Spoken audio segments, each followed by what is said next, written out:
5th at Otay Elementary, and I'm walking into our garden. It's been probably about 2 months since we've been here, and we're just doing a walkthrough to figure out the next steps to get this ready.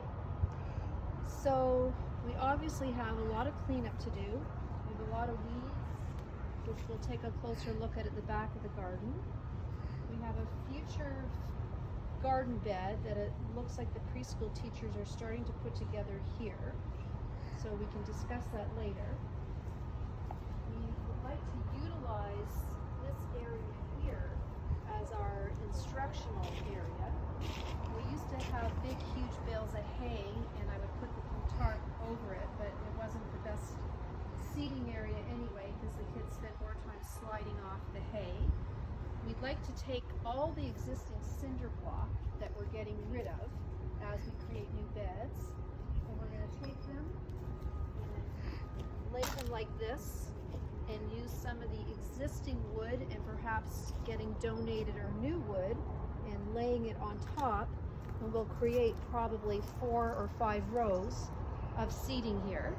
And we're going to use some of our beautiful potted plants that we have all over the garden and make it look super pretty, and probably have some sort of blackboard or whiteboard on the back over there, and some more bamboo screening for where the teacher will be able to instruct, but we'll have a really pretty area. We do get shade here, which is nice, as our instruction area.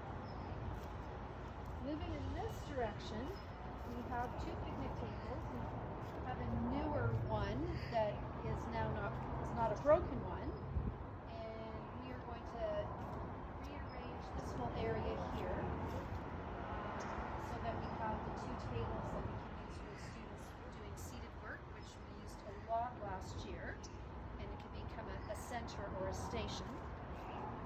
We're going to keep this existing bed here because our preschool fairies have been busy planting. But we're going to do the same thing. We'll remove the cinder and reuse it for seating, and we'll continue to make some more beds using, I'm pretty sure this all is all from Home Depot, and make another bed that is similar to this one. And moving in this direction, you can see we actually have a pretty big garden area. There's another bed that is new. This was not here last year, and our preschool fairies again have been busy working here. We got some stuff growing. So this is sort of, I guess, what we're moving towards doing. This will become a staging area that we'll set up with our tools, equipment, our plants, and more shelving that we can get. We did put together the greenhouse, but you can see inside that we've got a lot of weeds and stuff. We did not put the shelves in yet. We need to kind of get this into a more stable situation, but we certainly have the space to use this, and this is the only spot that we probably get the most sun. It is about 11 o'clock on a winter day, so you can kind of see where our shade and sun is.